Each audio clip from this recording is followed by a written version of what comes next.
नमस्कार दर्शकों, मैं साक्षी युवा जगत के आज के इस बेहद खास और प्रेरणादायक कार्यक्रम में आप सभी का स्वागत करती हूँ। दर्शकों, आज का हमारा विषय है दिव्यांगता अभिशाप नहीं। अक्सर हमारे समाज में ये देखने को मिलता है कि शारीरिक चुनौतियों को लोग कमजोरी की नज़र से देखते हैं, लेकिन आज हमारे बीच एक ऐसे युवा मेहमान मौजूद हैं जिन्होंने अपनी असीम प्रतिभा, कला और साहित्य के दम पर इन सारे मिथक को तोड़ दिया है। मुजफ्फरपुर बिहार के रहने वाले 21 वर्षीय अनुभव राज आज हमारे साथ मौजूद हैं। डीएलएड में प्रथम श्रेणी प्राप्त और एलएस कॉलेज में हिंदी साहित्य से स्नातक कर रहे अनुभव राज न केवल एक छात्र हैं बल्कि एक प्रखर बाल साहित्यकार भी हैं। आपको यह जान के खुशी होगी कि इनकी कविता माँ को एनसीईआरटी की कक्षा 2 के पाठ्यपुस्तक सारंगी में भी शामिल किया गया है। वर्ष 2022 में इनके द्वारा लिखी गई पुस्तक चिड़ियों का स्कूल प्रकाशित भी हो चुका है। इनके हौसलों की उड़ान यहीं नहीं रुकी। एनबीटी यानी कि नेशनल बुक ट्रस्ट से लेकर अमेरिका से प्रकाशित पत्रिका सेतु तक में इनकी रचनाएं आज गूंज रही है। इन्हें अनेकों प्रतिष्ठित पुरस्कारों से भी नवाजा जा चुका है। वर्ष 2022 में स्पार्क ऑफ किलकारी, वर्ष 2024 में भारत गौरव सम्मान, मोहन देवी स्मृति सम्मान, ऐसे अनेकों सम्मानों से इन्हें पुरस्कृत किया जा चुका है। और तो और राज्य निःशक्तता आयुक्त द्वारा इन्हें एक दिन का कमिश्नर भी बनाया जा चुका है। तो आइए दोस्तों, हम स्वागत करते हैं संगीत, साहित्य और कला की दुनिया के इस चमकते सितारे अनुभव राज का। अनुभव जी, युवा जगत में आपका बहुत बहुत स्वागत है। जी, आपका बहुत बहुत शुक्रिया और सभी दर्शकों को मेरा प्यार भरा नमस्कार। आपका जो उपलब्धियों का जो आपका सफ़र रहा है, उसकी जो सूची है वो बहुत ही लंबी और शानदार रही है। लेकिन सबसे पहले हम यह जानना चाहेंगे कि एक दिव्यांग युवा के रूप में जब आपने कला और साहित्य के दुनिया में कदम रखा तो आपका शुरुआती सफ़र कैसा था? आपको किन किन चुनौतियों का सामना करना पड़ा और आपने उन पर विजय कैसे प्राप्त की? देखिए, सबसे पहले संघर्ष तो इंसान के जीवन में, हर इंसान के जीवन में संघर्ष होता है। ऐसी बात नहीं है कि सिर्फ मेरे जीवन में ही संघर्ष है, लेकिन जो मेरा संघर्ष है वो दूसरों के संघर्ष से थोड़ा सा अलग है, क्योंकि आप जैसा जानती हैं कि मैं दिव्यांग हूँ और आजकल का जो हमारा समाज है, जो सोसाइटी है, उनकी मेंटलिटी ये है कि अरे ये तो कुछ नहीं कर सकता है, ये अपाहिज है, क्या करेगा। इस तरह लोग हमें एक्सेप्ट नहीं करना चाहते हैं। तो सोसाइटी में ये कमी है। मेरा जन्म 2004 में हुआ। जब मैं जन्म लिया था तो मैं रोया नहीं था। मैं सेरेब्रल पाल्सी से ग्रसित हूँ, मैं रोया नहीं था। तो डॉक्टर्स ने मेरी फैमिली को कह दिया था कि आपका जो लड़का है वो एक सामान्य जीवन नहीं जी पाएगा, वो ऐसे ही रह जाएगा, आपको बहुत कठिनाइयों का सामना करना पड़ेगा। इस तरह की बातें उन्होंने, डॉक्टर्स ने कही। लेकिन मेरे जो पेरेंट्स हैं, मेरे मम्मी पापा, मेरी पूरी फैमिली, उन्होंने पूरा सपोर्ट किया। मेरी नानी, मेरी दीदी, सब लोगों ने पूरा सपोर्ट किया। मेरी मम्मी ने कहा कि मेरा बेटा जैसा भी है मैं उसको एक्सेप्ट करूँगी और एक बेहतर ज़िंदगी दूँगी। जब सब कर सकता है तो ये क्यों नहीं कर सकता है। तो इस तरह की बातें सुनने को मिलती हैं सोसाइटी से। और मैं ये भी कहना चाहूँगा कि अगर हमें भी मौका दिया जाए तो हम भी कुछ कर सकते हैं। आपको मौका मिला और आपने उस मौका का बहुत ही बेहतरीन फ़ायदा उठाया। एक बात बताइए अनुभव राज जी, आपकी लिखी कविता माँ को एनसीईआरटी के पाठ्यपुस्तक में शामिल किया गया है। ये किसी भी लेखक के लिए बहुत ही बड़ा सपना होता है, लेकिन जब आपको पता चला कि आपकी लिखी कविता पूरे देश के बच्चे पढ़ेंगे तो वो जो एहसास था वो कैसा था? देखिए, एनसीईआरटी में अपनी कविता चयन होना ये तो बहुत सौभाग्य की बात है और मैं सौभाग्यशाली हूँ कि मेरी कविता एनसीईआरटी के सिलेबस में डाली गई है। किसी भी लेखक के लिए बहुत सौभाग्य की बात होती है कि एनसीईआरटी में उनकी रचना प्रकाशित हो। जब मुझे एनसीईआरटी से मेल आया कि आपकी रचना जो माँ कविता है वो चयनित हो चुकी है, तो मेरी खुशी का ठिकाना नहीं रहा।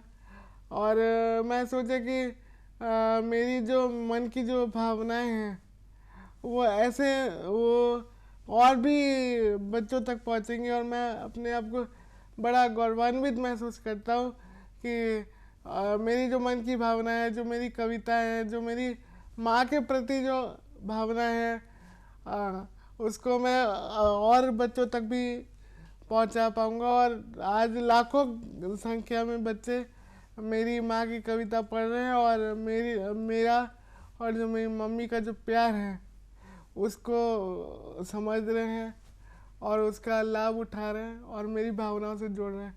सो ये बहुत ही हर्ष उल्लास का विषय है। हमने सुना है आपकी जो लिखी कविता है माँ, वो बहुत इतनी प्रेरणादायक है कि उनको एनसीईआरटी में शामिल कर लिया गया है। तो हम चाहेंगे कि आप हमारे दर्शक को वो कविता सुना दें। जी ज़रूर, अब मैं आपको कविता सुनाना चाहूँगा। माँ तुम कितनी भोली भाली कितनी प्यारी प्यारी हो, माँ तुम कितनी भोली भाली कितनी प्यारी प्यारी हो, दिल से सच्ची मिश्री जैसी, दिल से सच्ची मिश्री जैसी, सारे जग से न्यारी हो। मेरे मन में जोश तुम्ही से, मेरे मन में जोश तुम्ही से, तुमसे ही प्रकाश, मुझ में साहस तुमसे आता, तुम पर ही विश्वास, माँ तुम कितनी भोली भाली कितनी प्यारी प्यारी हो। तो ये एक मेरी बहुत छोटी सी कविता है जो मैंने माँ के ऊपर लिखी थी। इसे मेरी जो मन की बात है, जो मेरा और मम्मी का जो प्यार है वो और लोगों तक भी पहुँचेगा। मम्मी ने तो ये तक भी कहा कि तुमने मुझे मेरे ऊपर कविता लिखी तो बाकी समाज भी हमारा प्यार देखेगा और समाज को एक अच्छा संदेश मिलेगा। आप सिर्फ लिखते ही नहीं हैं, बल्कि आपकी अभिरुचि कला, साहित्य और संगीत में भी है। तो आपका जो संतुलन है पढ़ाई और आपकी अभिरुचि के बीच में, उसको आप कैसे तालमेल बैठा के बनाते हैं? देखिए, मैं अपना थोड़ा दिनचर्या बताना चाहूँगा। मैं सुबह उठता हूँ 6 बजे और उसके बाद मैं अपना जो रूटीन है वो शुरू करता हूँ। योगा करता हूँ, व्हील चेयर पे बैठ के मॉर्निंग वॉक पे जाता हूँ मम्मी पापा के साथ, वो मुझे पार्क में ले जाते हैं। तो मैं योगा करता हूँ, एक्सरसाइज करता हूँ, प्राणायाम करता हूँ, क्योंकि शारीरिक हमारे दिव्यांग लोगों के इसमें चुनौती ये आती है, और सबसे बड़ी चुनौती कि दिव्यांग लोगों के शरीर में तो परेशानी होती है उससे, लेकिन हमारे जो मानसिक हम लोग को तनाव, मुझे भी मानसिक तनाव थोड़ा ज़्यादा, तो हम लोग के साथ ये है कि हम लोग को मानसिक तनाव बहुत रहता है। शारीरिक, क्योंकि लोग आपको एक्सेप्ट करने से ज़्यादा डिस्करेज करते हैं कि अरे ये तो कुछ नहीं कर पाएगा, जबकि हम भी एक समाज के हम हिस्सा हैं। तो मैं योगा और प्राणायाम से अपने जो मेंटल हेल्थ है उसको ठीक रखने का प्रयास करता हूँ। सबके जीवन में ऐसा एक मोड़ आता है कि कहीं ना कहीं वो इंसान निराश हो जाता है, हारने लगता है अपने आप से। जी, आपके जीवन में कभी वो ऐसा पल आया था? एक बार आया था, आज से 10 साल पहले, जब मेरी नानी इस दुनिया में नहीं रही थी। उस समय मैं क्या, मेरी पूरी फैमिली डिस्टर्ब हो गए थे, और उस समय मेरी नानी मेरी सबसे अच्छी दोस्त थी। क्या है कि मम्मी तो काम पर चली जाती थी और मेरी नानी मेरी हर बात सुनती थी, हर बात समझती थी, अपने हाथ से खाना खिलाती थी। मम्मी तो शाम को 5 बजे स्कूल में पढ़ाने जाती थी, तो मम्मी तो शाम को 5 बजे 6 बजे आती थी। तो जो 10 से जो 5 का समय होता है वो मेरे लिए बहुत मुश्किल था। उस समय मैं ओवरकम नहीं कर पाया, जब मेरी नानी चली गई। फिर मेरी मम्मी ने ही मुझे संभाला कि चलो जो भी है इसी परिस्थिति में हमको रहना है। दुनिया का दस्तूर है कि जो आया है उसको जाना एक दिन जाना है। तो मेरी नानी मेरी सबसे अच्छी दोस्त थी। जैसा कि आपने बताया कि आपकी नानी आपकी सबसे अच्छी दोस्त थी, तो जैसे आप अपनी माँ को, आपने एक कविता लिखा माँ के सम्मान में, माँ, वैसे क्या कभी आपने अपनी नानी के लिए कोई कविता या कोई कहानियाँ लिखी है उनके लिए? एक कविता मैं साझा करता हूँ आपसे। रंग। जी। मुझे वे सारे रंग पसंद हैं जो मेरी नानी को पसंद थे। मुझे वे सारे रंग पसंद हैं जो मेरी नानी को पसंद थे। लाल, हरे, नीले, पीले, बिल्कुल चटकीले रंग, जिन रंगों के कपड़े पहनाकर वो मुझे कहती थी मेरा प्यारा राजा बाबू। उसकी दिव्य हंसी की धवलता, गहरी बुरी आंखें, लाल होठ, जो कभी थकते नहीं थे मेरे लिए प्रार्थनाएं करते, जो कभी हल्दी तो कभी मेहंदी से होते थे सने। आज भी नानी को याद करके पहन लेता हूँ उसके खरीदे कपड़े और ढूंढता हूँ वे सारे रंग उसकी तस्वीर में, और ढूंढता हूँ वे सारे रंग उसकी तस्वीर में। वाह, क्या बात है। बहुत अच्छा लगा आपकी बातों को सुन के कि आप अपने माँ के साथ साथ आपने अपनी नानी के लिए भी इतनी अच्छी कविता लिखी है। जैसा कि जब हम अपना प्रारंभिक शिक्षा स्टार्ट करते हैं, शुरू करते हैं कहीं भी, तो हमें दोस्त बनाने में काफ़ी तकलीफ का सामना करना पड़ता है। हमें जल्दी से ना, जो नॉर्मल बच्चे होते हैं उन्हें भी कोई जल्दी से एक्सेप्ट नहीं करता है। तो क्या आपके साथ जब आपने अपनी शिक्षा का प्रारंभ किया था तो ये सारी प्रॉब्लम्स आपके साथ हुई थी? जब मैं 2-3 साल का हुआ तो मेरे परिवार वालों ने सोचा, मम्मी ने सोचा कि चलो अब इसको पास के घर के पास में एक प्ले स्कूल है तो वहाँ पे इसको हम डाल देते हैं। जी। डाल देते हैं, अपना बैठा रहेगा, मतलब बाहर जाएगा, दुनिया देखेगा, दोस्त मिलेगा तो अच्छा रहेगा। घर में बैठ के क्या करेगा, बोर होगा। इसको बाहर जाएंगे तो अच्छा माहौल मिलेगा, दुनियादारी सिखाने के। हाँ, तो दुनियादारी सीखा।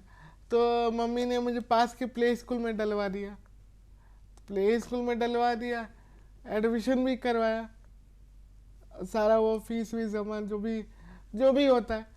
उसके बाद 1-2 दिन, 1 सप्ताह 10 दिन रहा तो वहाँ पे बच्चे मेरा मजाक उड़ाने लगे कि अरे ये कैसे रहेगा, यहाँ पे अलग है, दूसरों से अलग है, कुछ नहीं कर सकता है, ये वो 20 तरह की। जो आजकल जो कुछ बच्चों के पेरेंट्स वहाँ पे आके हंगामा करने लगे कि अरे तुम तो, मतलब ये आपने ऐसे बच्चे को रखा, हम अपने बच्चे का नाम हम कटवा लेंगे, या हमारा बच्चा इसके साथ कैसे दोस्ती करेगा, हमको अपने हाथ पैर वाला बच्चा चाहिए जो बच्चे के साथ, इसको तो संभालना पड़ेगा, हम क्या इसकी केयर करेंगे। तो इस तरह की बातें सुननी पड़ी।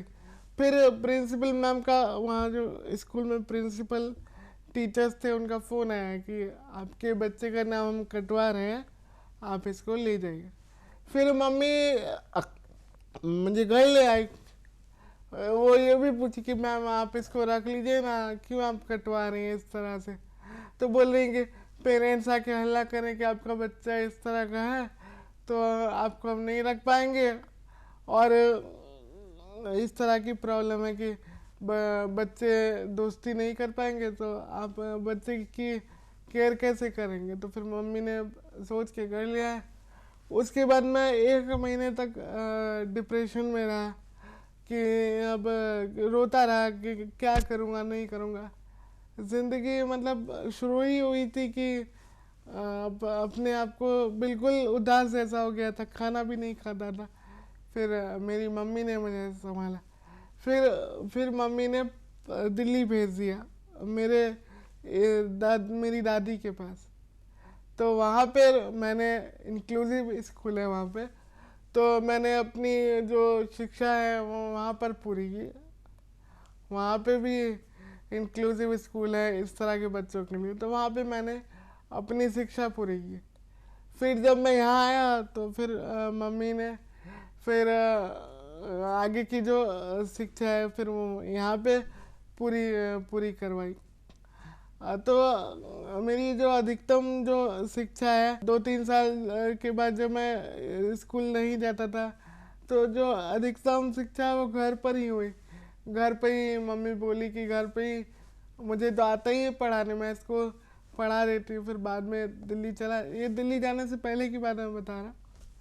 तो फिर बाद में जब मैं दिल्ली से पढ़ाई ख़त्म करके जब मैं यहाँ आया तो फिर 10th-12th का समय था, तो मम्मी ने फिर यहाँ पे मतलब आगे की शिक्षा मेरी पूरी करवाई और आज मैं ग्रेजुएशन तक यहाँ तक पहुँचा हूँ। तो मैं कहना चाहूँगा कि हर हर हर इंसान के जीवन में संघर्ष होता है। बस ज़रूरी है कि सोसाइटी अगर हमें भी एक्सेप्ट कर ले, हमें भी रिस्पेक्ट दे, तो बच्चे को उतना नहीं लगेगा। पढ़ाई लिखाई बोझ नहीं होती, लेकिन जो पढ़ाई लिखाई के जो पीछे का जो इनसाइड जो स्ट्रगल होता है ना, उसमें अगर आपके साथ कोई खड़ा हो ना, तो आप कोई भी स्ट्रगल हो तो आप लड़ सकते हैं। आपको हिम्मत देने वाला कोई इंसान चाहिए। एक बात बताइए अनुभव राज जी, आपकी लिखी पुस्तक चिड़ियों का स्कूल बहुत फेमस है जी। तो और उसके बाद आप लगातार लिख भी रहे हैं, बालमन, नटखट जैसे पत्रिकाओं के लिए भी लिख रहे हैं।